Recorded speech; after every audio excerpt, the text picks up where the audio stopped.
And welcome, ladies and gentlemen, here to the X-Bomb Sports Live Show. My name is Andrew Valentin, and I hope you're all having a wonderful Wednesday. We are coming to you live here from the Illinois Media School here in Lombard, Illinois. Again, wherever you are, ladies and gentlemen, day or night, I hope it is just right. And with me, as always, is the impeccable, the incomparable, the man himself, Mr. Drew Gwillem, folks. Drew, how are you doing, my friend? I'm fried. I'm completely fried. Cooked.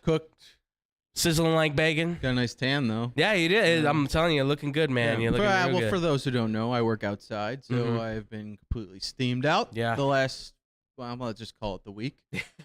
It's been hot and exhausting, but I'm here. You know ready what? to talk some sports. Absolutely. Puts a little energy in my, whatever you want to call it, kick in the ass. You know? There you go, yeah. Well, I'm glad you could be in here in this nice, very cooled, tempered. It's like a dream. Oh, on top of that, the air conditioning in my car doesn't work. Oh, so, no. Oh, no. Yeah. I'm sorry, man. It's hotter than Satan's pee-pee outside, and I got no AC. I'm sorry to hear that, man. I'm sorry. Yeah. Well, you know, it is what it is. I get to hear me again. Yeah, exactly. Yeah. Well, you know, I just love your voice so much, too. Wanted to get double. So, AC's on at home. That was nice. Yeah, absolutely. Feels good in here. Good, man. I'll just spew hot air the whole time. That's my job, I thought. Oh, okay. Well, to each his own, I guess. Don't direct too much of it this way. I've been hot enough. Okay? I will do my best. I promise you, I will do my best. Well, ladies and gentlemen, like Drew said, we got a lot to talk about here in the sports world. So, Drew, some hot stuff, some if real you will. hot stuff, absolutely. But are you ready to get into this, my man? Let's do it. Let's do this, folks. So we are kicking this one off with, as you can guess, the NBA Finals, because it has been a barn burner, to stay on the Heat topic, for everybody out there. With the latest game, Game 5, pivotal Game 5, I must say, it seems to be, with the Warriors coming out of this with a well-to-do victory, 104-94. Big win for the Warriors. Obviously, Andrew Wiggins having probably the game of his life right now in the finals. 26 points, 13 rebounds, steal, block, assist. He did it all except for hitting threes. He could not hit a three to save his life. But okay. nevertheless, didn't need to. Yeah, he stepped it up, where obviously Curry was kind of cold, if you will, but still was ice cold. Yes. Oh God, ice would be nice. Yeah. Ice. Prep the ice baths now. Yeah, diving in. Yeah, absolutely. But obviously, huge Game 5 win for the Warriors in Boston, nevertheless. Drew, what did you think about this Game 5 victory? What do you think about the performance Wiggins had in this, the lack of Steph Curry? But still the Warriors winning. What are your thoughts? So, again, back to because of the heat, exhaustion kicks in and all that. Been doing a little sleeping on the couch perhaps when some of these games have been going on. Yeah. So I did happen to miss some of it, but what I gathered from most of the end of the game was Steph Curry did not have a good game. He was not good. Yeah. Not good. But the role players, everybody else stepped up, and that's exactly what you need to do. A winning teams do that. Yeah. When your star is not at his best, you need everybody else to pick it up, step up, and do the things that he's not able to do in this game or at that time. Right. And that's exactly what they did. You look at Andrew Wiggins' stats, what he did in this game. Clay had a good game. The role players, I don't want to call Clay necessarily a role player. He's one of their stars. Right. Wiggins kind of been one of their stars. Yeah. But when they don't always put up these numbers, and it hasn't happened in every game. But they did it last night or 2 nights ago, and this is the result you get. Even in a game that they didn't play their best, Steph definitely didn't play his best. No, he didn't. Still come out with a win when Steph for the first time doesn't hit a three. Yeah. In a game. Yeah. Not one. Had 12 points, I believe, or maybe a little more than that. 16, yeah, about 15, 16 something points, like something, that. Yeah. But so when that happens, you kind of expect the Celtics to come out with that win, and they didn't, and that's a problem for the Celtics for sure. But the fact that they were able to pull this game out with everyone else stepping up for them was a huge victory, and may have just sealed the series for him. I absolutely agree. I mean, listen, when you talk about a game 5, especially at any level in sports, when there is a series to be had, I mean, when it's a 7-game series, mind you, it oftentimes is game 5 that can be that pivotal moment, right? You get the 3-2 lead on somebody if you're going into game 6, or it is the game clincher for you in a 5 if you're up 3-1 in that series. So game 5 has been, I think, from what I saw, it was 83.2% of the time when a team wins game 5, they're winning the series. They're winning the championship or whatever the case is, right? So winning this game for the Warriors obviously fits into that mold of, oh, okay, they win this one, so they should win game 6 then. If not, they should probably win game 7. So that's the mindset I'm sure that a lot of people have at this point. I agree that obviously Curry not being there, kind of being on the more, lack thereof side of things. I mean, it certainly showed a lot. But Wiggins, I think, look, Andrew Wiggins is a guy that I thought when he came out of the draft and he got traded for Kevin Love to go to Minnesota, I still thought, like Jason Tatum had put out the tweet that Jabari Parker was better than Andrew Wiggins. That's unfortunately not been the case at all. Bulls fans know that for a fact with hometown hero close. Jabari Parker. No, not even close. Not even close. I mean, look, Andrew Wiggins, I think you can say he was certainly a 3-level scorer when Minnesota. His defense was so-so, but it seems like ever since he got to the Warriors, the defense has picked up, and some would argue maybe there's a potential that he could possibly be a candidate for Finals MVP. Now, I understand that there's a lot of, I'm sure he's like third on the list where Curry's probably top of the list right now, with Tatum probably being the second guy if Boston can pull this off, because they're the two stars. The team has run through them. And if you look at Curry's numbers through the finals, he's averaging 30 points a game and I mean, ridiculous numbers. Crazy shooting. Yes, Crazy. Absolutely.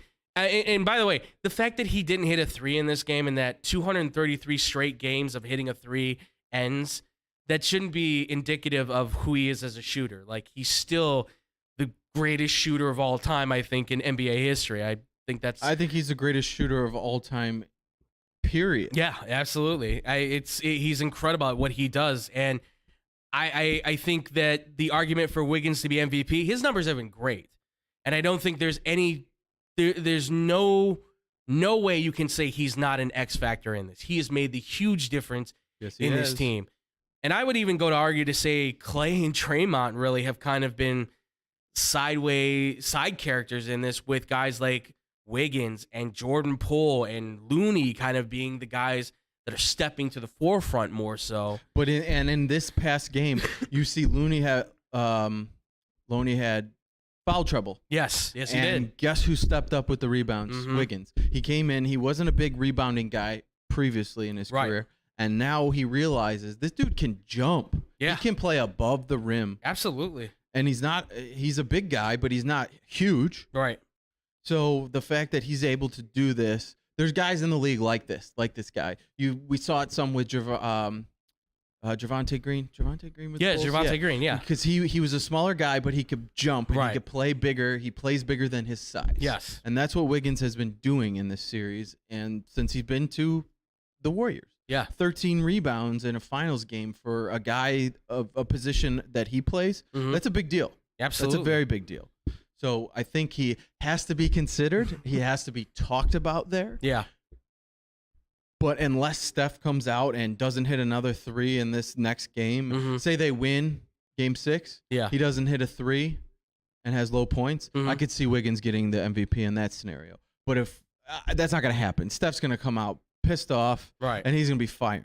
And that's exactly what I think the Celtics should let happen to take this game. Shut everyone else out. Let Steph have his day. Let him get 15 threes or whatever if he wants. Right. If he gets to that point, But they got to shut everyone else down. Yeah. And that's their key to winning this game. And what we've seen from the Celtics, every time they've had a down game, they've come right back and won it and looked good doing it. Absolutely. Yeah. The big thing with the Warriors, obviously, yes, with Wiggins, I mean, kind of being a pivotal piece in this. I mean, on the flip side of this, listen, the Celtics, this is going to be sounding like I'm talking a lot of bad on them. Look, they've had some good moments, right? Tatum obviously has been the leader on this team. He's been leading the team in points. He's been doing everything he can. The problem seems to be, though, with the Celtics team more than anything is the turnovers, right? Yeah. In this past game, comparing the two, I don't know if you saw the numbers. It's 18 total turnovers to the Celtics, only 6 combined by the Warriors in this game. That's going to lose you the game every time. Yep. And in the comparison of the finals in itself, between the two of them, the Warriors have 64. The Celtics have had 77. Now, yes, the numbers aren't too far off in itself, but when you consider turnovers turn into points, so not all the time, but a lot of them do on times. I mean, especially... And that's how you win games. Yeah, exactly. That's how you... Especially big ones in the finals. Exactly, and that's where you get like Curry going on a breakaway free fast break to kind of score a quick one off of a bad dribble by Marcus Smart. Or it's Clay slapping a ball away from Jason Tatum as he's going up for a shot and stealing it away and throws it down to, Jordan Poole for a big dunk or something like that. It's those moments that have been key and pivotal, I think, for Boston more than anything in losing them the games when they've had chances to win it. They just have bad moments where they turn the ball over, maybe because they're being too protective, maybe because they're, possibly trying too much. But the Warriors do a great job playing them defensively. I think, too, just Boston also kind of overplays their hand maybe a little bit and eventually puts themselves in a bad situation where they kind of put themselves out. And the other part of this is the team is just, after Tatum, the team, I mean, for you, Drew, I mean, we've seen it. Like, Jaylen Brown has had moments where he's been on his game, but then... Been the star. Yeah, been the star. Ahead of Tatum. Yeah. But then there's times where now, especially in these last few games, in this last stretch for a while, he's almost like disappeared into the background. I know he had 18 points, but his shooting still looked abysmal. He didn't hit a 3. What do you think for the Boston Celtics? I mean, the turnover stuff, how do you think they can possibly fix that? Do you think there's a way they can? And do you think that there's any way they can get themselves back on a hot streak? Is it just a matter of finding better open opportunities? I mean, what do you think for the Celtics with the struggles they've been having? So in my limited viewing, I did see a stat come up on screen that when the Celtics are under 16 turnovers, they've won. Yes. Well, anytime they've been over, they've lost. And that's the same thing that happened again in Game 5. Yeah. So, yes, they can because they have done it. So I think they can do this. I think they are going to win. I know we're going to get to that, but I think the Celtics, again, like I said, in a poor showing, they followed it up with a very good showing and a victory. So I think that's what you're going to see again. I called it as a 7-game series. I think it's still going to go there because I think they're going to do what they need to do. I don't think these players, Brown and Tatum, are going to have as poor shooting games as they've had. Yeah. They're going to step it up because it's do or die at this point. Yeah. They have to win or they're done. And can they do it? Yes, I believe they can because they have shown that. Right. It's going to be tough. It's not going to be easy. Okay? Yeah, you have your game at home in Boston. That's the one you have to win. Yes. Okay? They have to come out and kick them in the mouth from the start and don't let up. And I don't think they're going to do it the whole time, but the Warriors are going to be in it. This is kind of more of what we wanted to see, these closer games here. Yeah, and absolutely. I think that's what's going to continue to happen the last 2 games is they're going to keep it close, and even with poor shooting from both sides at times. So I think they can overcome these turnovers, and I think that the Celtic stars are going to show out better than they have, and that's going to lead to them getting the victory here. Okay, all right. Well, I mean, Drew's already picked his man, so you're saying Boston is your team for Game 6. Game 6. Game 6 is coming up tomorrow. I figure review it today because, I mean, heck, man, the game's tomorrow. So let's talk about what we need to talk about tomorrow, and let's get out of here so we can watch Game 6. Because I agree, I think it's going to be a barn one. But so Boston's winning it. So what are you thinking? Because right now it is Boston favored by 4, actually, which still shocks me, the fact that Boston has now lost against Golden State the way they have, and yet they're still favored in this one. I can kind of understand it, but it's shocking that Vegas is really laying the odds. Like, I think, what was it? I think the Basketball Power Index or whatever was saying Boston still has like a 70% chance to win the championship going into this Game 6. Wow. which is weird, which is really weird. How? Like, you're giving them a lot of opportunity in this. But, okay, so you're saying Game 6, Boston, 4 points for Boston right now, 210's the over-under. What are you thinking, Drew? How do you see this one going? I know you've already kind of explained it, but just one little quick iteration for I'm gonna say the 4 points. I like the 4. Okay. And then I'm gonna take the under. Okay. I feel it's been a lot of unders lately. I feel like there's been a lot of unders. Yeah. There's been some solid defense. Mm-hmm. And just with the turnovers, I know they have to clean it up both sides because they're still, even though Boston has had 77 total, Warriors still had 64. Yeah. It's still a big number. Right. Yeah. Absolutely. They need to cut that down too. Yeah. And I think Boston will definitely cut that down some in this next game. Again, 16 turnovers or less than they've won. So seeing them as a win. So I'm taking the under and the 4 points. Okay. All right. I liked it. I won't lie. This is tough. This is tough because obviously I'm watching Game 5. I thought Boston had they did not look good in that first quarter, and then the third quarter where usually Warriors have usually taken control, Boston took control, and then I felt like all of a sudden the Warriors kind of kicked it into high gear, while Andrew Wiggins definitely kicked it into high gear in the fourth. Just so everybody knows too, by the way, for Curry, he did have 16 points, not hitting a three.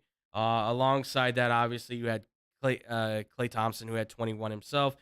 Poole and Gary Payton also had some points coming off the bench as well. So, and that's the thing, is that the Warriors run very deep with with a very good group of guys, because you never know who's coming. I mean, I was saying Jonathan Kuminga I thought was going to be a big factor in this. Little did I know Gary Payton all of a sudden was going to be like, I'm going to just make it rain. Yeah. He's been a steal for them. He's been a very good player for them, and he plays high energy. Yeah. He plays really good defense, and getting him back was a big deal for this team. He's a great crunch guy for guys like Marcus Smart and Jaylen Brown. He locks them. I mean, look, he's not his dad, because his dad was insanely good. The glove was good, man. The glove was really good, even though he claims to lock down Jordan.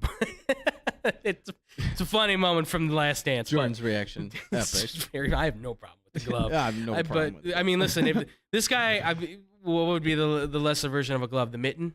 Sure. Maybe the mitten. Sure, the mitten. I don't know if that works for him or not. But for Gary Payton, one of those gloves with the fingers cut off. Yes, yeah, exactly. Fingerless glove. Yeah. But he's been huge getting him back defensively, and now offensively he's been hitting it. Listen, at this point, I would say look for Wiggins, look for more Jordan Poole, look for more Looney, look for probably a little bit more Klay, because it seems like Klay's starting to find his open looks now too. He just needs to kind of be the standstill corner guy at this point. The motion offense thing is just not going to work for him anymore. You can see it's not moving the same. But for these younger guys, I mean, they're going to start implementing them more. They've got a bright future. I'm going to say, I'm going to say Boston does it, because they did say this goes 7-game series. I'm going to say Boston does it. I'm going to say Boston give them 7. I'm going to say it's a little bit of, because it seems like it's like 10 points, if not maybe 6 points has been like the closest I think we've seen thus far. So I'll say 7 points to kind of split the difference, if you will.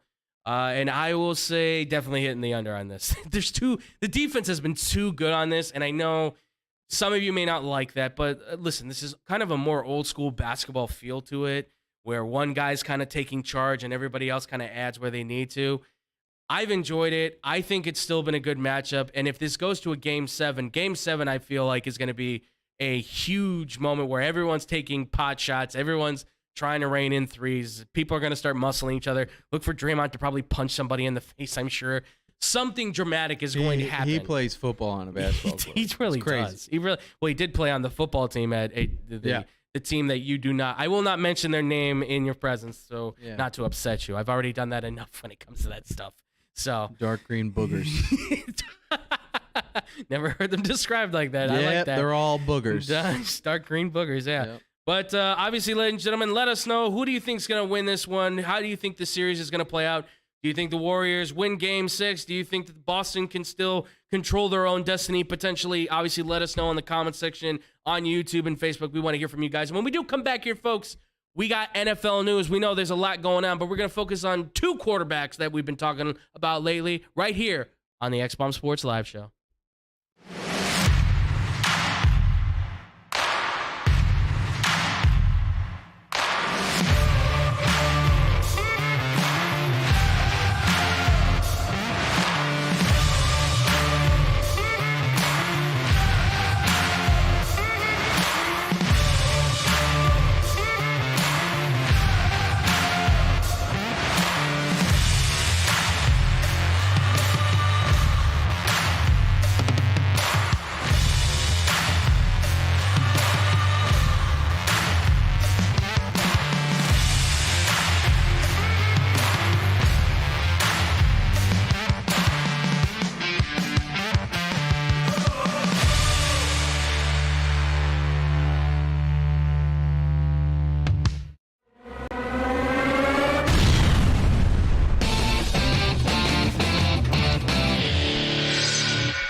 welcome back, everybody, here to the X-Bomb Sports Live Show. My name is Andrew Valentin. I'm still here with Drew Gwillem, and we just got done talking about the NBA Finals, Game 5, and made our predictions for Game 6. And now we transition off the basketball court, and we get onto the football field. That's right, folks. The NFL. The best. The thing that we love the most is officially coming back here soon. We are currently in mandatory minicamp. Yes, I screwed that one up. I guess mandatory minicamp. Yeah, mandated, whatever. You got to be there. All right, that's the deal. So we are in the process. The NFL season is right around the corner. Training camp is coming up. But there is a ton of NFL news that we're going to get to today. Some NFL news that we're going to save for tomorrow for some obvious reasons, as you will find out tomorrow. But for the time being, we're going to start in Cleveland with a young man that we've been talking a lot about, Mr. Baker. No, not sure where I'm going, Maker. That's right. Baker Mayfield is currently still on the Cleveland Browns, but he could potentially be moving, as it sounds like the Carolina Panthers have a urgency to want to make a move for Baker Mayfield to be on their roster very, very soon. Now, hearing this obviously is nothing new. We've heard Carolina was potentially interested in getting Baker Mayfield for a couple months now, since before the draft even started. There was a conversation that Carolina might be going to take Baker Mayfield, but obviously now it seems like they may be very interested in bringing him in, and it just kind of ponders the question as to why.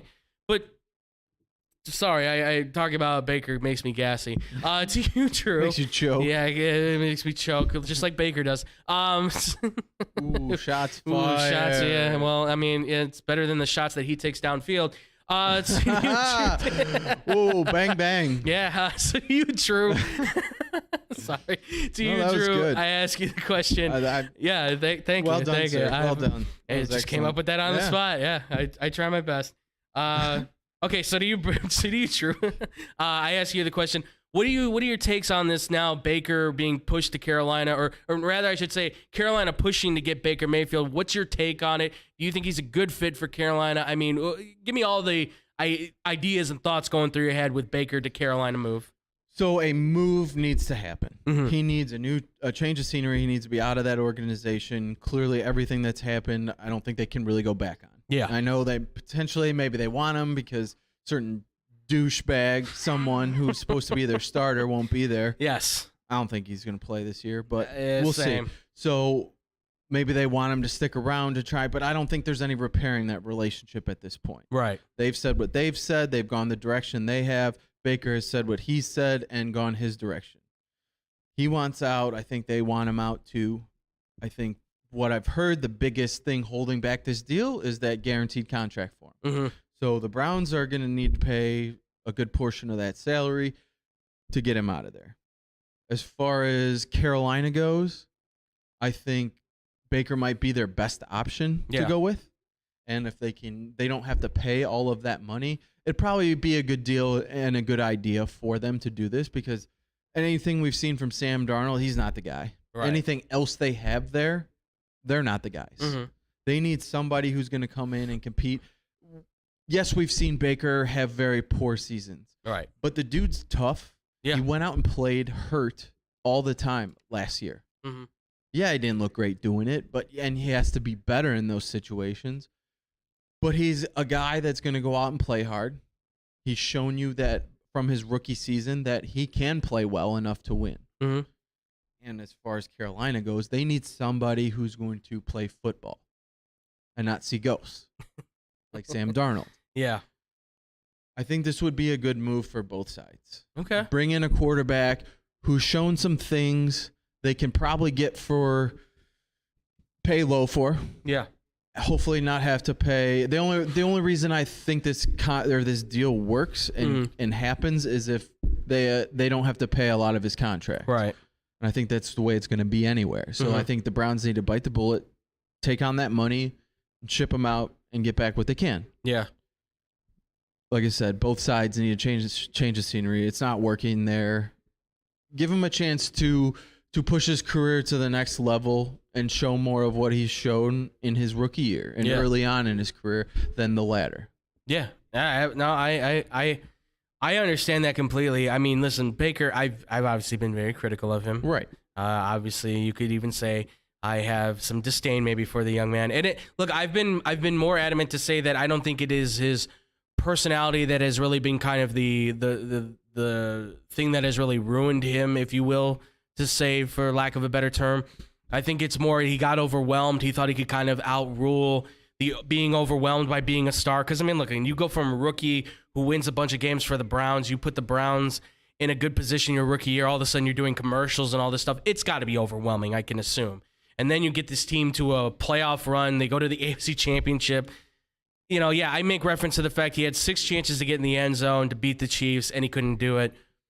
It could have been the lights. It's his first time there. A lot of things could have happened, right? And this team has not always been perfect for him, right? It's not always been set up to help him a lot. But with that being said, I mean, the move to Carolina, this makes me question, is it Baker, them believing that Baker is the guy that makes the difference, or is this clearly then them saying, well, then we're no longer with Sam Darnold, which I would have to assume this is them probably saying, I don't think this is about Baker being a better fit for them. I think this is Sam Darnold has not done it for us. We made a mistake with this move. Yeah. Now we think bringing in the guy who was picked 2 picks above him is going to be the better fit, which, look, Baker's 2 years older. He's had a little bit of a better career at this point. I mean, in his career, 60 games played, he's 29-30 as a starter. 14,000 yards, 92 touchdowns, 56 picks he's thrown, and he has a 61% completion rate, right? For Sam Darnold, he's played 50 games. Obviously, injury and stuff has taken place for him. 17-32. Just hit 10,000 yards this past year. 54 touchdowns, 52 picks, and just under a 60% completion percentage at 59.8. So, I mean, those are the statistics. Obviously, statistics only tell like half the story. I still think between the two of them, Sam Darnold may have some traits that are better than Baker. He's a little bit more athletic. He's a guy that I think... Really? You think Sam Darnold's more athletic than Baker? I mean, listen, man, the run that he made for that touchdown with the Jets was pretty impressive. I mean, listen, in the grand scheme of things, are these two guys obviously anywhere near like Lamar Jackson or Patrick Mahomes? Of course not. No. In terms of their ability to kind of roll out, I think Darnold has that better ability and has a more graceful ability to do it. Baker, I think, has a rough time doing it because I think he's trying to force too much to happen. Because Darnold played in a system where at USC they were kind of rolling him out a little bit more because he has a little bit more, I think, athleticism behind himself. So I think that's just me. Obviously, I know people could throw that back at me. I know. Obviously, you then don't agree with that. So yeah, I think Baker is the more athletic player. Okay. I think he can do more when he's out of the pocket than Sam Darnold can. Yeah. Yes, Darnold had that nice run. Yes, he had some rushing touchdowns, but that's not his thing. No. Once he had them happen early on in this season, you saw the rest of the season. Yes, he was hurt and didn't play, but you didn't see any of that. Right. He wasn't running the ball much because it wasn't open. Right. That was the exception, not the rule. Whereas Baker, I feel like, yes, he's a thrower over a runner, but he can run. Where to the point where you can get some of that play action and roll him out, and I feel like he has more speed and athletic ability and just more strength overall too to be able to make those plays better than Sam Darnold. No, I mean, listen, on pure arm strength and talent, Baker Mayfield by far is better than Sam Darnold. And then it's not to say Sam Darnold's any kind of weakling or anything. It's just, unfortunately, he had a bad experience in the Jets. He got his ass kicked on the Jets. Yeah, so with a terrible coach in Adam Gase that did no favors for him. Quarterback guru, my foot. So, I mean, he was set up, unfortunately, in a failing position where I'm hoping Zach Wilson with these moves will not be in the same place. But I don't know a lot about Robert Saleh. I figure he's I think a rock with glasses is probably better than Adam Gase on the sidelines. I think their organization is in a much better place now than it was then with Darnold and Gase. But I listen, I will say this too. The Cleveland Browns have made the statement that they are willing to take on half the contract, about $9 million. The problem is a lot of these teams don't want to pay that. They want to pay him like a 2-year, $10 to $12 million deal, which would be about $5-6 million a year, which is much closer to what you're looking for in a backup quarterback. Now, is Carolina looking for a backup quarterback? Probably not. They probably want him for a starter. Yeah. But then my question also becomes then, too, well, you drafted a guy in the 3rd round. Not saying Matt Corral can't be the guy, but obviously, look, you're not really sure what this kid can do. If he, though, shows up and he plays better than Baker, I mean, that then becomes an issue of we traded a draft pick for this guy, but the rookie's clearly better, or the rookie seems to have like a brighter future potentially, like we're going to go with him. That then becomes an issue, obviously, for fans and maybe for the organization, right? And that becomes a thing that I think they're going to have to really talk about. But it sounds like I think, and this is just me, I don't know, I'll ask you this. I feel like Matt Rule is the one kind of pulling the strings on this because I think he feels like his job is on the line at this point. And he's like, I need to get a quarterback in here that can run my offense, that can throw the high volume throws that I need, get the ball to Christian McCaffrey, as long as he's healthy. So rinse and repeat? Yeah, rinse and repeat? Essentially. Kind of like same thing from last year? Yes, why they brought Sam Darnold in? Right. So kind of the same feeling. Yep, like, I'm getting a quarterback in here to try and save my job. Yep. Do you feel that that's the same thing? And do you think then that Baker is the guy that can possibly save Matt Rule's job? I don't know that he can necessarily save it. Okay. I think the change of scenery for him is going to revitalize him some. Mm. And I think he's going to play better. Okay. He's got some nice weapons there. Yeah. Robbie Anderson, there's talk about him possibly retiring. Which I thought was interesting considering he was like, I don't want Baker here. And now he's like, not going to lie, I'm thinking about retiring, which led me to thinking like, so is that because of Baker? Or like, I know he deleted it now, but. Yeah. Well, I mean, who knows what's happening with that. It could be anything. I think he can come in there. I honestly, I think this team, they drafted Matt Corral.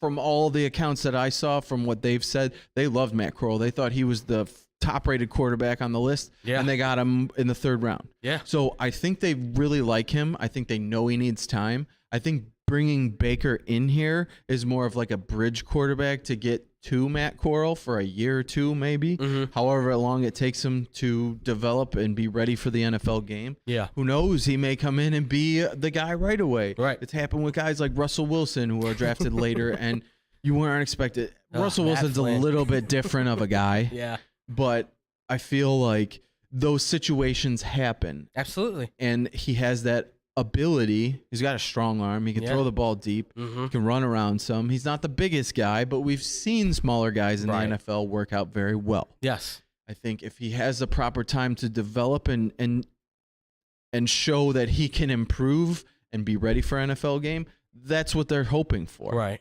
So I don't know that they necessarily need him to save Matt Rule. I think he can come in and possibly win enough games with what they have there. If Christian McCaffrey can stay healthy with the weapons they have at receiver. Yeah. And that up-and-coming defense as well. Yeah. I think if he's just serviceable enough and doesn't lose them games, that they can do well enough to be a 500, maybe just above 500 team with Baker at the helm. Yeah, yeah. I mean, and you bring up a good point. Obviously, Matt Corral, we've seen it many times. Like you said, Russell Wilson with the dreadful signing of Matt Flynn, thinking that was going to be something works.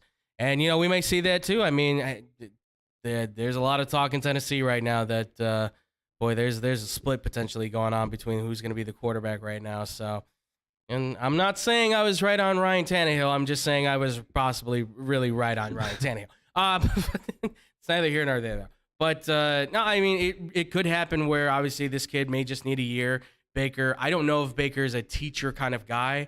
No, I feel like he definitely will be a guy that at least Matt Corral can look at and say, okay, what do I got to do? What does he do that I should kind of copy? What are the things that he's going to be a guy that you study more so than you learn from. Or maybe, who knows, maybe Baker will, like you said, change of scenery. And we just talked about it with Andrew Wiggins, right? He change of scenery clearly made the difference in how he plays. A change of scenery could say to Baker, okay, I'm in a new environment. I'm in Charlotte, North Carolina. I'm in a place where I can kind of be away from all the toxicity that was there in Cleveland. Perhaps there's a chance that he's like, come here, kid. I'm gonna take you under my wing. Don't party with Baker, Matt. I'm telling you, you won't hang with him.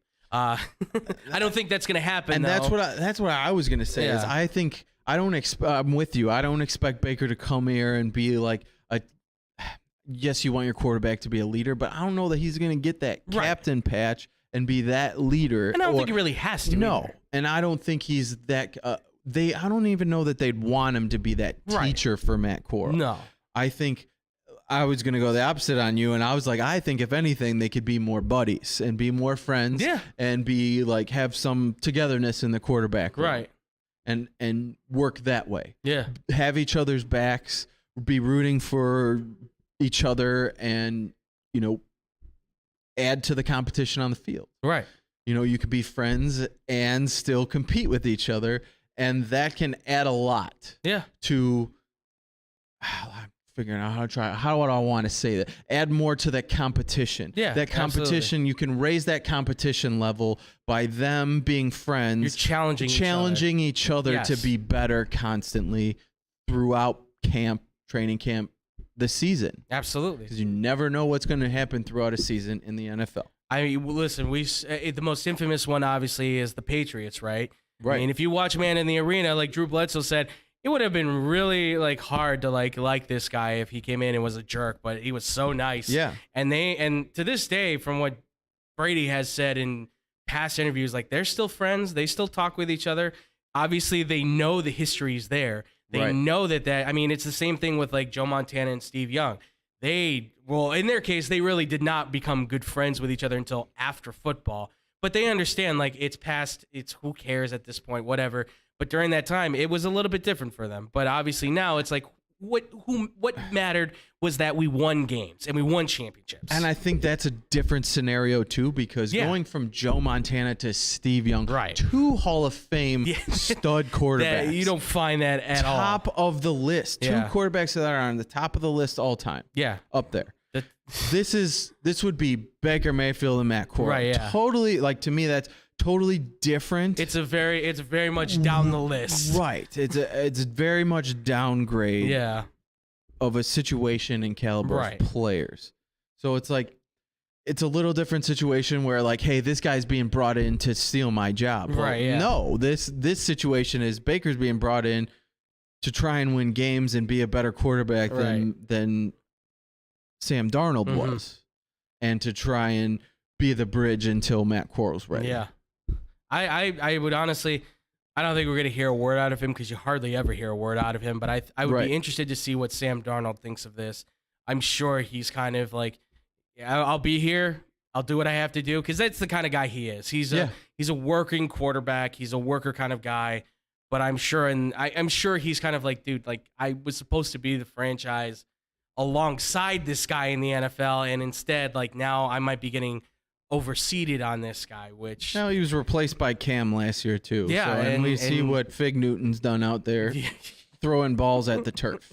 So that says a lot, too. I'm back. Yeah, I don't think so. I know they went back to Darnold at the end of the season, but he didn't do anything. Right, yeah. He played the same way. He did not look good. Yeah. Well, it'll be interesting to see what happens between Baker Mayfield and the Panthers.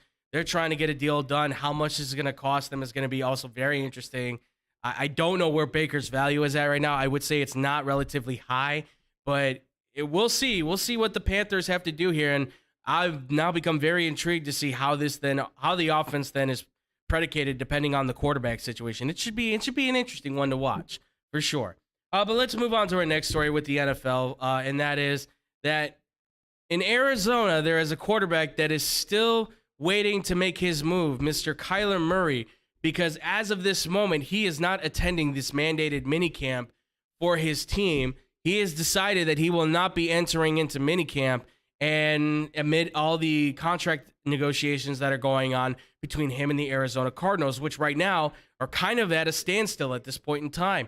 So the intrigue on this obviously is that Kyler Murray, coming off of a season where the Cardinals started off great, kind of petered away at the end, and then he had a very abysmal playoff game with a terrible throw to kind of mark it against the Rams. Not the obviously way you wanted to see it go, but Kyler obviously considered by many to be a top quarterback for sure. He's been the best player for Arizona for quite some time now, with a guy like DeAndre Hopkins, of course, being there too. But for you, Drew, for where the Arizona Cardinals are at and where Kyler Murray's at, are you expecting a contract to get done anytime soon, or do you think that this is something that could potentially lead into the season? I think this one could kind of drag out because, like we said before with Kyler Murray, yes, he has played like one of the top quarterbacks in the league at times, but there's been plenty of times that he has not. Yeah. Playoff game is a very good example. On the biggest stage, the biggest time, you finally get there. Yeah. And you play very poorly. Against one of your biggest rivals, too. Exactly. I've seen you see many times. Yes. So I think why it's going to drag out some, Kyler thinks he deserves this, but he really doesn't because he hasn't proven it. Yeah. These contracts come for what have you done for me lately? Right. They're not projecting future play. Like this guy's going to go off the charts and be the top quarterback in the league this year. Mm-hmm. They're not paying you for that because it's uncertain. They pay you for certainty. What did you do for me the last handful of years? Yeah. And it hasn't been enough.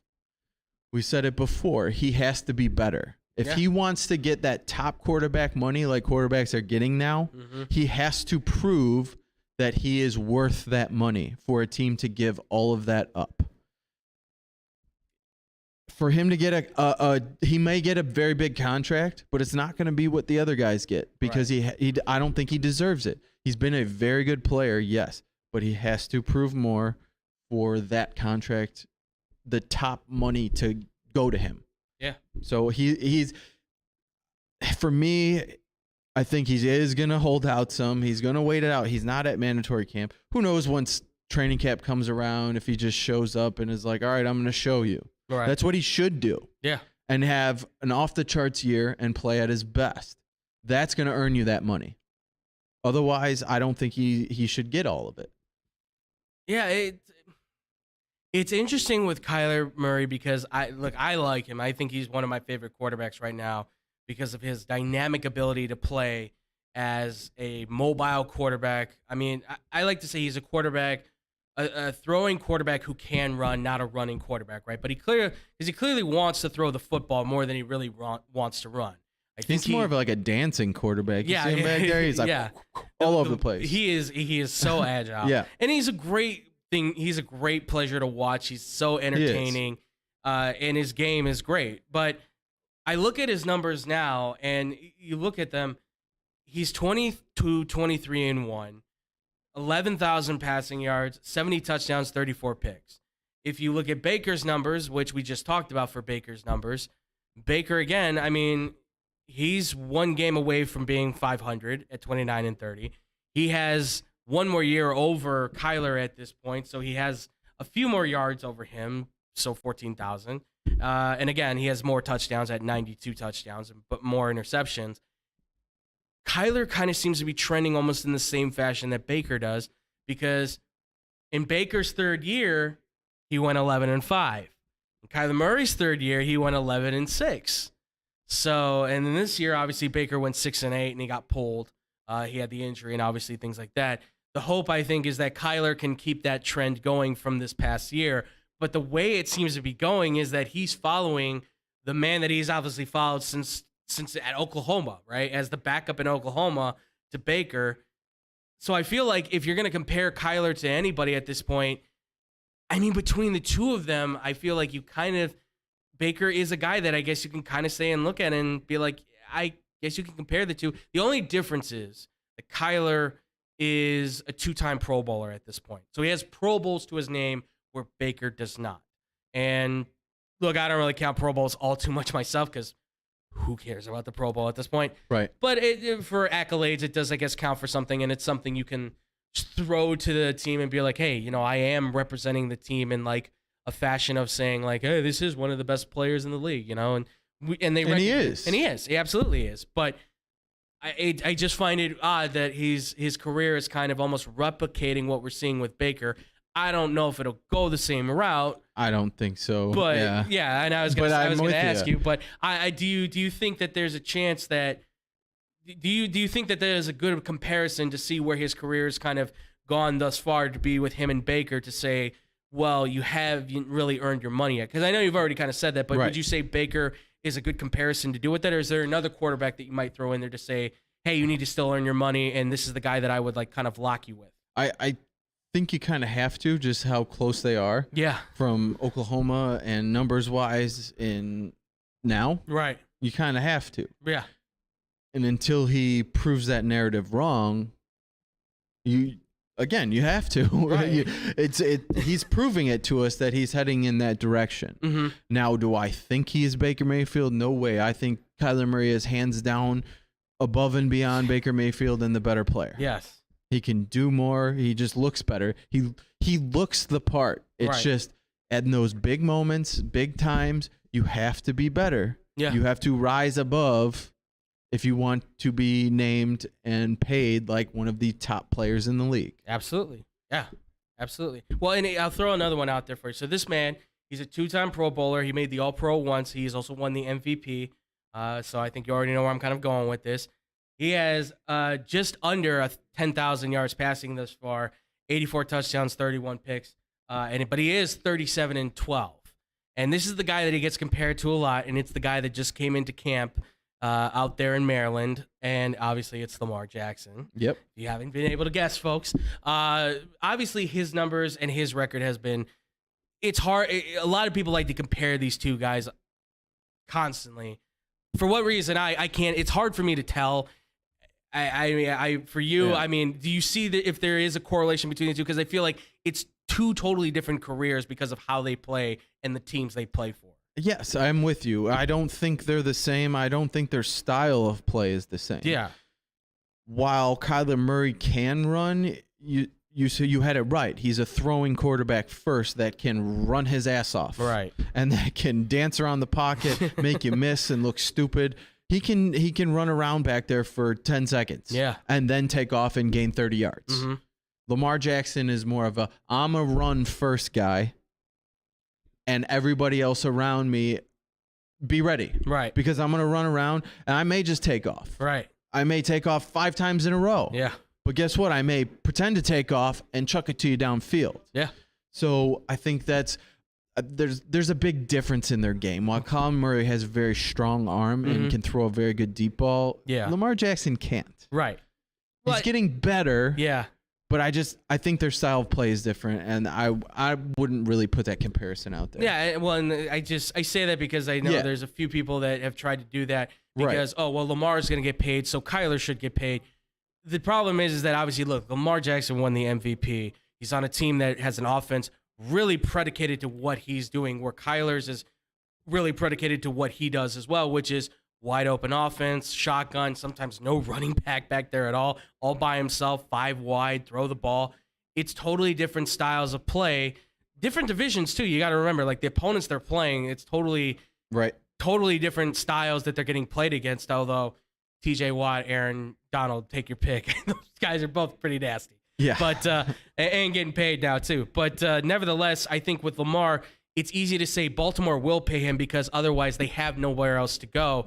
With the Cardinals, you can clearly say the same thing for the Cardinals, for sure. It would be dumb for them not to keep him because he is, I think, going to be a long-time Pro Bowl quarterback that plays to a high level. But I think they have a reason to have caution because when you look at him, we just said, looking at Baker's numbers, there's a comparison you can make there. And if you're saying, well, if we have a guy that's maybe just a little bit, if he's not going to have as good a season as he has last year, do we just have another version of Baker? Maybe a little bit better version of Baker? That's what you want to be wary of because Baker's numbers look great. Any team would love that, right? Any team would love 92 touchdowns. You know, even just, I mean, if you ask the Texans right now, they would probably love to have Baker Mayfield, I'm sure. If you ask the Panthers right now, they would certainly love to have Baker right now. But I think the Texans are fine. Oh, they're content. I think they're okay with seeing how Davis Mills plays out. Yeah, and I don't blame them honestly. Yeah. But if you were to say like they're in a mode right now where they can potentially win, like we saw with the Cardinals, where they could have been like one of those top teams. Like you win a few more games, you win that division, you're number one in the NFC for sure. So I think if you were to say like you get that quarterback that can give you those extra numbers, yeah, you might be willing to do that. But the caution I think is more there for Kyler. Where Baltimore knows exactly what they're getting in Lamar. Yeah. They tailored that offense specifically for him. Yes, they're doing that in Arizona for Kyler Murray as well.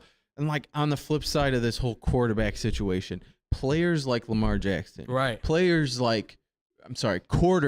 like Lamar Jackson, quarterbacks like Kyler Murray Patrick Mahomes, Josh Allen, they don't grow on trees. No. Look at the hell the Bears have been in forever. Look at the hell so many. Cleveland even has been in for how many years with quarterbacks? 30-some quarterbacks over the years. So ridiculous. How many years since they've come back? They do not grow on trees. Yeah. So potentially these guys can get those big contracts out of necessity because who else are you going to get? Right. Who else are you going to have?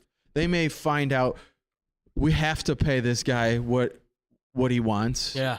If we want to keep him around, because otherwise we're less than a 500 team or a 500 team with somebody else. Well, especially when you talk to the head coach too, because Cliff Kingsbury has recently said he is praying for a contract for a contract to be done in training camp, because he knows that doesn't sound good. No, it doesn't. That doesn't sound good. When your head coach is praying for you to get there, that sounds like an issue. Because I think he knows, and I think you and I know this. Yep. His job is completely attached to Kyler Murray, because you were the guy that said the statement that I would take him number one. Then he got the Cardinals job for probably that reason exactly. They took him number one. Well, you have such a great relationship with Kyler. Let's make this work. Plus, his offense is just what Kyler does well. Exactly. And it doesn't, the first year, it's bad like it should be. Right. Then the second year, we're getting better. Then this year, it was like, whoa, okay, we had a little bit of a downfall at the end, but hey, we won a game. And then playoff happens. That's not very good. Then they're talking about possibly getting rid of him, and now Kyler's not got his deal done. If Kyler doesn't get his deal done, if you're right, if it does hang into the season, Cliff Kingsbury is going to have to rely on Colt McCoy. It's not good. To be his guy now. Who is a totally different player than Kyler Murray is. He was, I think you could say, in his younger years as a rookie and stuff, kind of similar because he could run around and things like that. But he was also playing on a very bad Cleveland team. Yes. And he had to run for his life.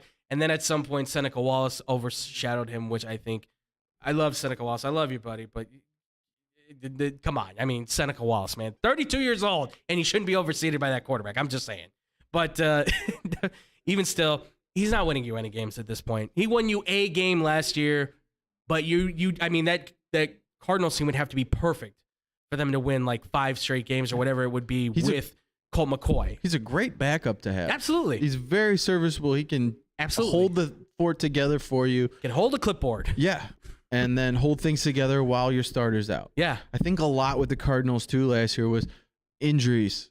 Yes. To his weapons. Mm-hmm. He hadn't had DeAndre Hopkins there a lot. Right. The guys are going in and out, DeAndre Hopkins is one of the best wide receivers when he's at the top of his game in the league. And to lose that and not have that weapon there is a big deal. Not having him in the playoff game. He's not going to have him for the first 6 weeks? Yeah, yes. Due to a suspension. That's going to hurt. Yeah. That's going to hurt. Plus sitting out and not having time to be with some of these other younger wide receivers on this team to build that rapport even more with guys you were expecting to fill the role of Christian Kirk. Take that next step in a Rondale Moore. He's got to be there. They have to be there. There's nothing that compares to getting reps with these guys on the field. Well, I mean, he does have good rapport with one wide receiver we know from his college days. Yes, he does. I feel like even now more so is probably a move to be like, look, we got your best friend. Which, eerily enough, if I'm not mistaken, Drew, did we not talk about this potentially as something that happened up north in Wisconsin when a certain quarterback wanted one of his friends back as a wide receiver who really didn't do a lot, if not anything, for that team? Do you remember who that was by any chance, Drew? One of his friends. Oh, yes, Randall Cobb. Yes. I believe Karen really wanted Randall back. You can't expect much from him there. Exactly. They are expecting a hell of a lot more out of Hollywood Brown than the Packers were of Randall Cobb. That is for sure. He will probably be that number 2 wide receiver, I would assume, at this point. To be that top guy to fill in for DeAndre Hopkins. Between him, A.J. Green, Rondale Moore, I think they'll be serviceable enough until DeAndre Hopkins gets back. But then when you get add DeAndre Hopkins to that mix, they have a scary-looking lineup there at receiver. And Zach Ertz. And Zach Ertz at tight end. And I believe they got more weapons there at tight end. I believe so. They've gotten more weapons. They have improved. They've gotten more weapons for Kyler. Yeah. They brought in his friend. I think at the end of the day, he's going to they'll give him the money, and he'll sign it and be there by training camp. Okay, but it's a very good possibility that he feels that he's just going to be stubborn and thinks that he deserves what he deserves, and it could last a little longer. Well, listen, just don't be like Karen, and don't start dating a witch, because the last thing you want to do is start dating a witch that can pull the future out and put it in the present. I think we need a 2-hour show to break that down. Really wanted to talk about this. Maybe tomorrow. We'll see. It's up to you, buddy. We'll talk. We'll talk about Blue of Earth. Sorry, Blue. That's her name. Blue. BLU, folks, if you want to. She's not a witch. She's not a witch. She's not a witch. I don't know if I'll have a lot to say about it, or if I'm just going to stare at the camera like this. I don't want to go on it. I'm just saying, like, do you think he's just been like, yeah, these actresses aren't working for me. Like, I think I'm just going to go just try some magic to see if it can win me a Super Bowl at this point. He wants to Pancha Karma with everyone now. He wants the Pancha Karma women. He's going to start rubbing the crystals together to get some touchdowns. I'm telling you, man. Well, I mean, he has a man bun now. He does. He does Pancha Karma. Yep. And now he's dating a witch. Yeah.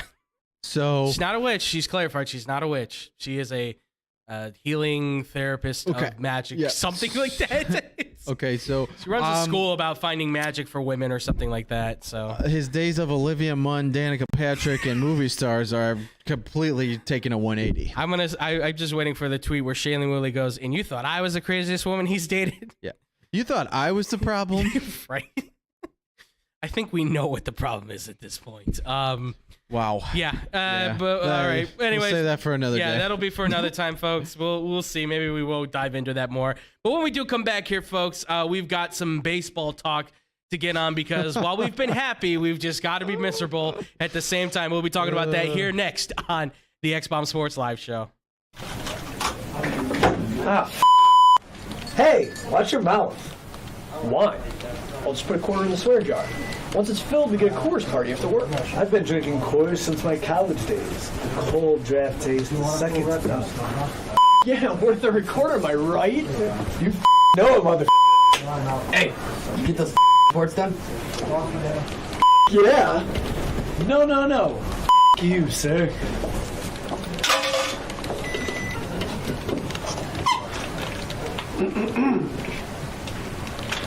Attention, employees. The staff meeting, scheduled for this evening, will now be held tomorrow early as Who's all?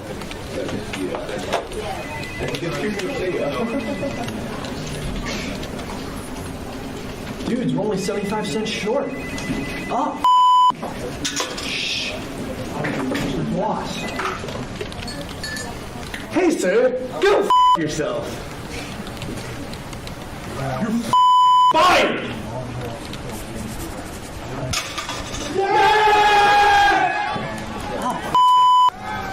I still get beer.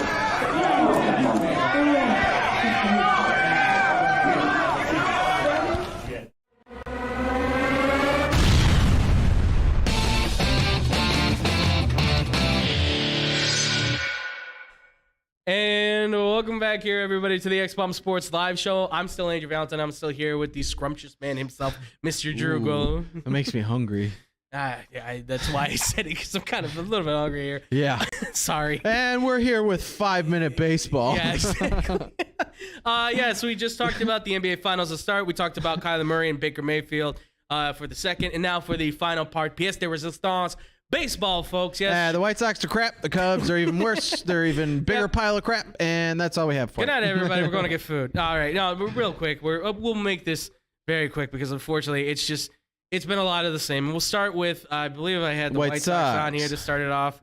Yes, the White Sox. So obviously not the way the season was supposed to go. It's been a rough one. I think a lot of this, and I'll just kind of jump into it. I think a lot of this really for myself. Your team hit it. Yeah, I know. Yeah, well, I hate saying my team now. But, I think a lot of what has happened is it's really 2 years of everybody looking at this team, seeing who they are, watching film, because that's what baseball players do now. It's not like, yeah, we'll see him next year. No, now you're watching film. You're getting used to who pitches where, who's hitting where, who throws the head at what pitches, right? It's all analytics now, and I think the White Sox are kind of that team that everybody's starting to break down. On top of that, they've got a really bad manager. We actually talked with BetQL's very own Cody Decker from 670 The Score on Blow the Whistle, and he was very adamant that Tony La Russa may be the core of the problem, but he also says, too, that this is a team problem as well. The defense has clearly not been there. The bats have kind of gone silent on guys like Moncada and Abreu in some way that shouldn't. But he also said that getting rid of La Russa would probably not be the big changing issue that you need, although I would say that I think it would change club morale in some fashion. We have seen this with other teams, especially in Chicago. I mean, it didn't work out very well for them, but the Blackhawks did change their manager finally in Jeremy Colleton. They went to Derek King. It did give them, I think, a little bit of invigoration with a new face being behind them and being the coach. Did the same thing when they hired Quenneville. Yes, the same thing when they brought in Quenneville. It was, all right, we're making a change. This is the guy, and it really worked. It worked. It really worked. And I know a lot of people are crying for AJ Brzezinski. Trust me, I am too.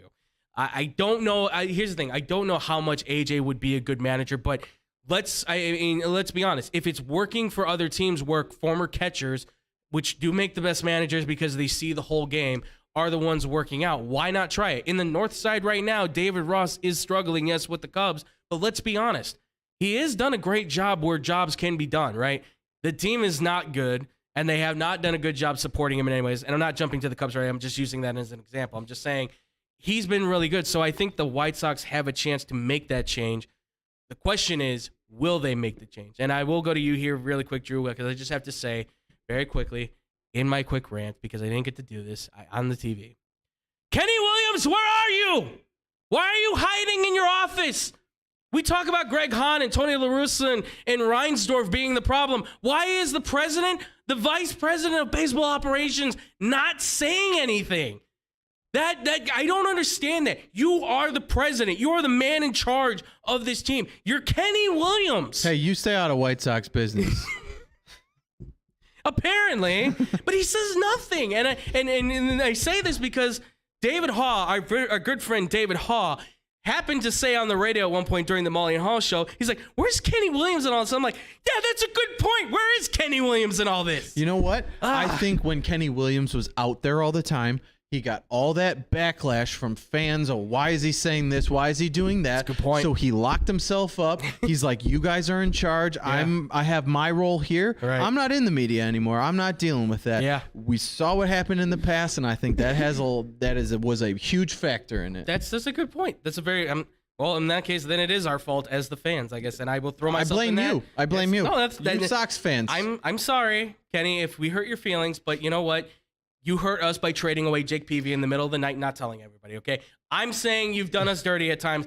Yes. I think he should have gone to Toronto long ago. But he is definitely done dirty yes, for sure absolutely. In the past. But what do you think? I mean, real quick for you, what do you think about the Sox, where they're at? I mean, they're still kind of hanging on to a potential chance, but slowly but surely it seems to kind of be slipping away. But what are your thoughts for what we've seen thus far? I expected a lot better out of this team. Mm-hmm. Definitely expected a lot better. I've heard some Sox fans talk about it. I don't think they're going to be that great. I don't think they're going to be there. I definitely don't think they're winning the World Series this year. And I was like, really? I'm like, I think they're going to be really good still. Yeah. And injuries and everything else and poor decisions by the manager has led them to this point. Now I'm at the point of I think it's going to be very tough for them to even win their division. Yeah. It's going to be a tough task. I think the manager is one of the top problems. I think this team is completely, or maybe not the team, because I don't think they necessarily wanted to go the route of La Russa. This was more Reinsdorf. This was definitely the owner. This was the owner. This was Reinsdorf wanting to fix a wrong from the past. 1983. Right. But he's been loyal to his guys. Yeah. And that's to his fault or his benefit, whatever. Yeah. That's how he's always been. Right. Whether it was the Bulls or the White Sox, he stays loyal to his guys. Absolutely. I think the other part of the organization is very upset they didn't end up getting a guy like AJ Hinch or going a different direction. Yeah. Because I think La Russa has made some very, very questionable and poor calls. I mean, you have an 0-2 count on Trey Turner and you walk him to go to Max Muncy, who then blasts it out of the park. I have to agree with maybe what the media is saying. That might be one of the worst decisions in baseball history. Just saying myself. When your Please. fans are cheering Fire La Russa, that's got to mean something as well. Yeah. They're not happy with the Sox fans shouldn't be happy with the way their season has gone, the way things are going. Now on the other side, flip side of that, potentially getting a lot of these guys back. Lance Lynn's back. Yes. They're getting other pitching back. Joe Kelly in the bullpen. Yep. Other guys getting healthy. Who knows? Second half of the season, after the All-Star break, maybe they make that push. Yeah. You look at the Braves last year. Right. They were struggling early. Second half of the season, they made a huge push, and look where they end up. Yeah. World champions. Absolutely. That's in the cards for this team. They can do that. Yeah. Whether they will, yet to be seen. We got to see a lot more from decision-making and what they're going to do. I don't think La Russa's going anywhere mid-season. Yeah.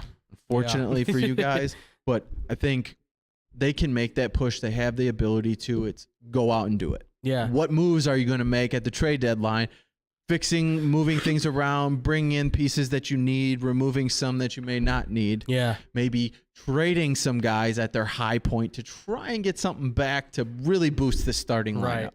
Yeah, absolutely. All those options on the table. For sure. Yeah, I will say this really quick, too, when you mentioned La Russa and everything, the bad decision-making and everything like that. The one thing, I never forget this, I was listening to, as I do at times, internet radio, things like that. I heard one through Houston back when Dusty Baker had been hired as the new manager, and I remember he was talking with the radio guys, and they said, what's one important key rule for you as a manager that you've always kind of kept to yourself to remember? And he says, being one of the older managers in baseball, I've always reminded myself that I do not know everything, that I know as much as I know about baseball, I still don't know everything there is to know about the game because there are small parts in it that is always changing. Plus, the rules are always changing at times, too. Yeah. The game is always different in every single game, no matter what. Something's going to be different every single time.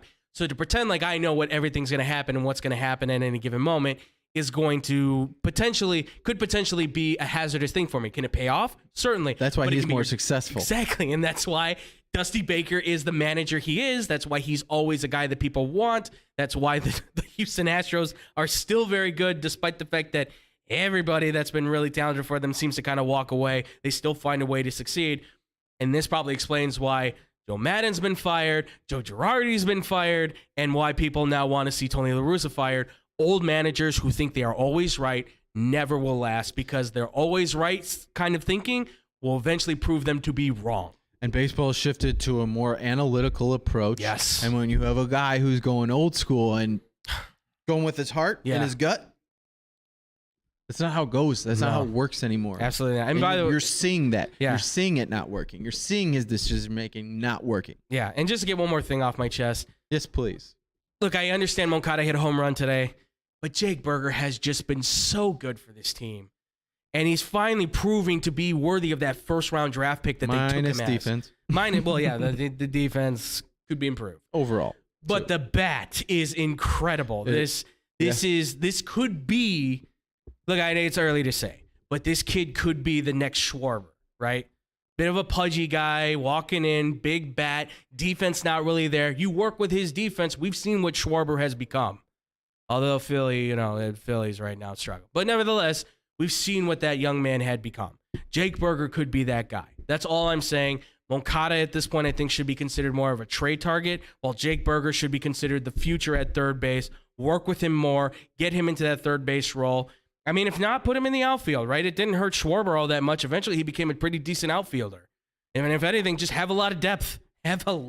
He's definitely serviceable and very capable of playing that outfield role. Leads the team in home runs. I don't see what the problem is. Play Jake Burger. Make him at least three-fourths of every day kind of guy. So Moncada gets to play every fourth day, something like that. Okay. Meanwhile, let's move to the north side. So the Cubs suck. Your words, not mine. I know. I wasn't going to say that. The Cubs have clearly had a very bad season, which was to be expected because they've clearly not done a lot to help this team in any way. But I don't want to focus on the bad, okay? Because we all can talk about the bad for days. I want to real quickly talk about the bright spots in here. Because there's not that many of them, and we're trying to be quick, so. Again, your words, not mine. But what do you? But I ask you, Drew, what do you think about the kind of? We've seen guys like Keegan Thompson and Morel and a few of these other younger guys really kind of stepping up into the Cubs organization and showing that there might be a bright future for them. What are your thoughts with some of these younger guys that have kind of come into the moment, if you will, for the Cubs now? Morale has been a bright spot. I like what I've seen from some of these players. Mm-hmm. Now we need to see it on a more consistent basis. And as we go forward, adding these players that are showing some things now and what we're seeing to the future prospects that are coming up the ranks now. Mm-hmm. The guys we're going to see in the next 3-4 years. Yeah. Are these guys going to be around and stick around and be part of that then? Mm-hmm. So, yes, Suzuki has struggled. He's been out injured some as well. But starting out, he had been a bright spot. He was nice to see. I think he's going to be just fine as a major league player. He's going to be a good player and a solid addition to the future team that will hopefully win another championship. Yeah, absolutely. So I like what I've seen out of some of these players, yes. But overall, the product on the field is tough. Yeah. It's very tough. Right. And when this team is expecting big things from the fans to come out, support, pay all that money for tickets and blah, blah, blah. Yes. When the product on the field is this poor, you can't. I heard somebody else on the radio say it today, a caller in as well. Yeah. You can't have it both ways. If you want to keep charging people in this day and age with gas prices the way they are, inflation of everything, oh boy, and keep expecting people to come out and pay those prices for those tickets to come see a crap team play, and crap product on the field, you're out of your mind. Yeah. You need to either, if you're not going to put players on the field and this is the garbage you're going to throw out after winning a World Series in 2016 with players that are still very, very young that you just shipped out all of them last year. Yep. And you're going to give us this. Unacceptable. Unacceptable as an owner, a player, a fan, all the way around. This you can't charge fans this and throw this product on the field. Now, as far as future goes, you know, again, this team's had a lot of injuries too. They've had guys in and out. Mm-hmm. So it's kind of hard to see exactly what we're getting out of a lot of this team. Yeah. Contreras has been a very bright spot. He's leading the team in homers, I believe. Yeah, he leads them in homers, and he's second in RBIs with 12 homers, 26 RBIs. And he won his arbitration as well with the Cubs. Exactly. So and the fact that they had to go do that for a couple $100,000 was kind of a joke. Make him fly. It's right there with the Giolito thing for like the extra $300K or whatever it was. Right. I hope this leads to him sticking around long term. Yeah. Them coming up with a deal. Otherwise, I think it's about, for me, it's 50-50. It could go either way. Yeah. Because of his production and how well he's playing, they're going to ship him out because this kind of catcher, the way he hits and plays the position defensively. Absolutely. That's a rare thing. Yeah. So they could get a lot for him at the trade deadline if this continues. Mm-hmm. At the same time, if they're expecting to compete in a couple years, this is the kind of guy you'd want to keep around. Yeah. Absolutely. So the way he's performed this year and upped his level of play has been good. And then, you know, a few young guys coming out, showing some things. Keegan Thompson. Yeah, right? Keegan Thompson. He's been a very bright spot as a pitcher for the Cubs. He had a poor outing last outing, but overall he's been a very, very good pitcher. 6-2 in the league. Yeah. Overall. Pretty solid. Yeah, 6-2. 7.2 strikeouts over 9 innings, a 2.17 or excuse me, no, not that. A 3.65, so a little high on the ERA. But for a young pitcher that's kind of stepped in and really is the best, at least for the winningest pitcher right now on the team, not a bad look. The only thing the Contreras thing is going to be a question. I feel like it's a matter of when he'll be moved, not if he'll be moved. Although, like you said, it could shift. You could give him the contract, but then the thing is like, you've been preaching, we've got no money, we've got no money, we've got no money. Oh, wait, now we've got money for Contreras. Well, that's not going to work for fans because fans are going to be double down on being upset because you had that money for Bryant, then you had that money for Rizzo, and you had that money for Baez, so you let them walk for peanuts, essentially. And how many guys are they paying? A lot of money. They're not paying anybody a lot of money. No, not even close. No. So they have money. They're just liars. Yeah.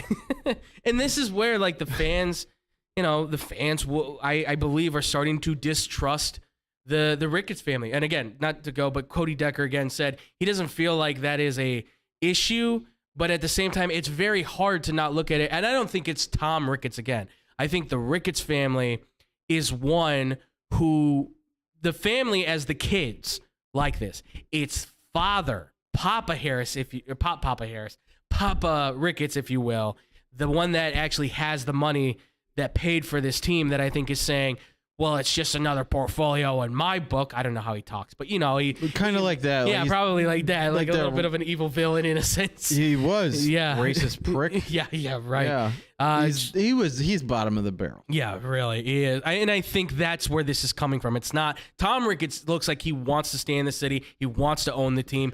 I get the feeling his father's the one that's like, keep making the money. Okay, we've made as much money as we can. All right, sell it off. And I don't think Tom wants, and I think this will be a battle between Tom versus Father Ricketts at this point. I think that'll be a contentious fight at some point. From everything the Ricketts have said, all accounts there was he has nothing to do with the team. Exactly. He's not involved. Yeah. He just fronted money because he had it. Of course. To help them get their team. Of course. So hopefully that is the situation. I hope so. But again, who really knows? That's talking out of both sides of their mouths. Right. We don't have money, but we just didn't spend all of our money on these players that we were gonna. Right. And we paid a hell of a lot less for what we brought in and what we have. Yeah. Where is that money? It's just sitting. Well, according to them, it's in that building across the street. It's in that building across the street. I mean, yes, you did a really good who job. Who is filling those buildings, paying to be there in those hotels? Exactly. In those bars, in those shops. Yeah. People we were go just there. in one of them for crying out loud. People go there and they buy stuff. Yes. That's the point of it. Absolutely. People go there and they stay in hotels. Yeah. Those places are paying for themselves. Yeah. If they haven't already recouped those funds, they will. Yeah, exactly. It's just it's a lot of underbelly kind of taking with the Cubs. I'm not sure exactly where they're going to take it. I do like the young prospects they have coming up, though. The future is bright. I think once they get Ed Howard healthy, once he's back, I think once Brendan Davis is healthy and he's back, there's going to be two more guys to kind of help solidify your future. Because, again, Christopher Morel, Keegan Thompson, Nico Horner has really started to show up. I think Madrigal still has something left in the tank to show. Yeah. I know it's a little iffy on him. I know. I think there's still something there. If anything, he can be like your pinch hitter. I think there's a good chance he could still be a guy somewhere in your lineup to maybe be a substitute. I'm fine with him he can be a bench guy. He's one of those, but as a everyday starter. I think he's just filling the spot right now for what could be the future, which could be either Horner moving to second or Ed Howard maybe coming in and going to second. That kid is incredible, I got to say. But there's a bright future for the Cubs with their prospects. And they got some good pitchers, too. I still like that kid Wicks they took in the first round.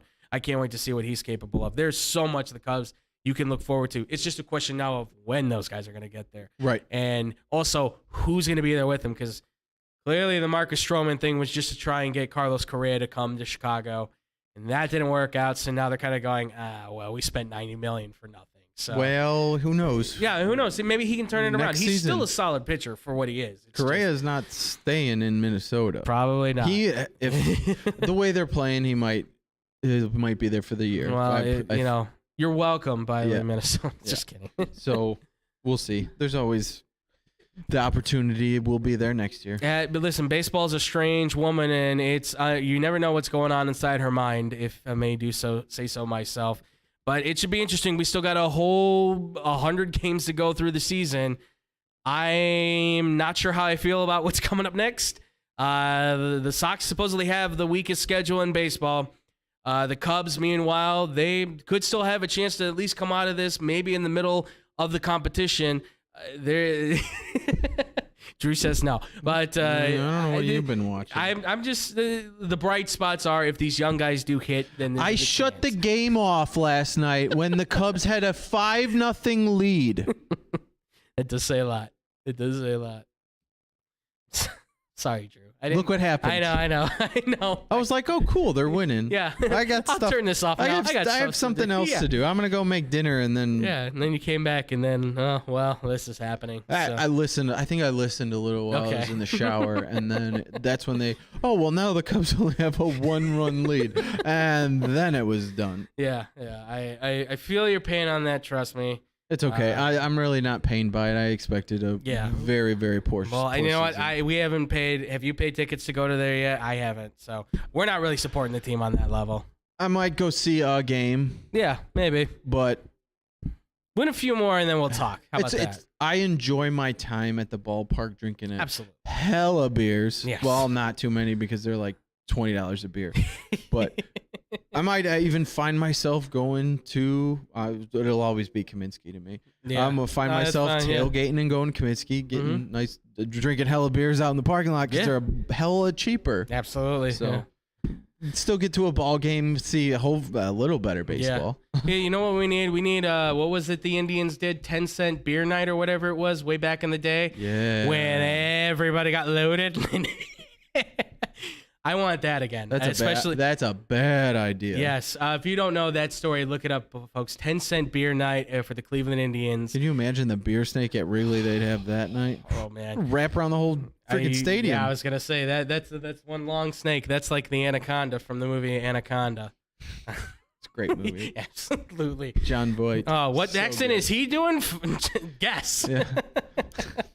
Anaconda skin is longest than snake. Ah, you see, that's an anaconda. Is he Brazilian? What is he? All right, we gotta get out of here. Let's go. I'm hungry. Right. Guys, this has been fun. This has been great. Thank you all so much for listening. Thank you all so much for watching. We always appreciate it. Drew, as always, man, I'm so glad you'd be here. And that's been 5-minute baseball. Yes, right. 5-minute baseball, right. Our segments are totally short. 5-minute baseball, that was 20 minutes. Absolutely. We know how to keep count of a clock. Come on. Drew, it's always a pleasure to have you here, man. It was fun. Good. This was fun, man. It was. Please let the people know where they can find you, listen to you, all that good stuff, my amigo. You can find me right here on Wednesdays and Thursdays. Tomorrow, I will be hosting. Yes, sir. Today, I'm co-hosting. Flip-flops, but check me out here Wednesdays and Thursdays, and Instagram at d.gwil25 and Facebook at Drew Gwillem. Absolutely. Guys, make sure I will be there. Yeah, and make sure to go follow him. Make sure to go listen to him tomorrow. We got some fun stuff for you. We're going to get into some more NFL stuff.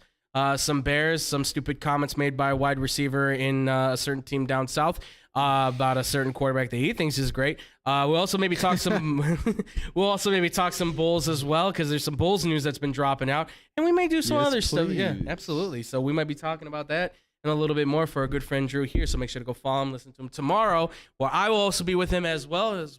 I'm Andrew Valentin. You guys can find me at The Fluffy Guru. You guys can also find me at Boom Crew Captain on Instagram, as always. Guys, if you want to check out any more of us, we are on the Facebook side as well, facebook.com/TeamXBombSports.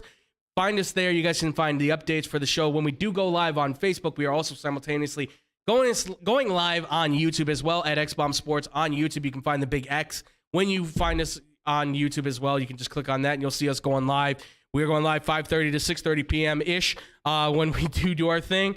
So make sure to check us out there, folks. Also, too, you can make sure to hit us up online as well on our Instagram and Twitter at XBomb Sports. If you want to follow us anymore, we'll be doing more stuff with social media here very soon. We're just kind of starting to get things gathered up and get ready. I know we've been saying that for a while, but it's just taking us a while to kind of get things moving. And also, too, ladies and gentlemen, any questions or comments you got for us, make sure to hit us up at xbsportsofficial@gmail.com. We want to hear from you guys. Going to all the podcast stuff, just a quick rundown of it. Blow the whistle on the radio side, sportsnowchicago.com, 2 to 4 p.m. The TV side, find us Tuesdays, 2:30 to 3:30 p.m. here on the XBomb Sports YouTube channel. Make sure to check out Brandon Janeska on 94.3 WMKR, the Genuine Country. He's doing the 90s hour at 9. You can also listen to him on Baseball Banter with Brandon on Spotify. Speaking of Spotify, too, check out Monday Motivation with Hannah B on Spotify, Odyssey, and iHeartRadio. Also, check her out, too, at 102.3 XLC, The Afternoon Drive, where she's doing her radio thing. Or find her at 96 Star, where she's doing her thing in the mornings with the After 8 Hours show with Eddie Volkman, ladies and gentlemen, where she is doing a great job with him as well. And also, too, make sure to check out our boys at The Parlay. At theparlay.com, it's our guys Kendall Gill and Tony Lopez doing their thing. By the way, spread that hashtag Gill versus Paul. He has given his information to Jake Paul's people, and we want to see that fight August 6th. So let's make it happen, folks. No Glenn Davis, Kendall Gill all the way. Hashtag Gill versus Paul. Let's get it going. And whoop Jake Paul's ass. Let's do this. Yeah. And of course, too, ladies and gentlemen, make sure to go check out the boys at the Fake Football Guys as well on YouTube. You guys can find them at the Fake Football Guys on YouTube. Just Google them, where they give you all the great fantasy football advice that you need. And that's going to do it for all of the all of the podcasts and everything like that. Thank you all so much for watching and listening. And we will see you guys tomorrow for another fun one. And as always, much love. Peace out, Boom Crew.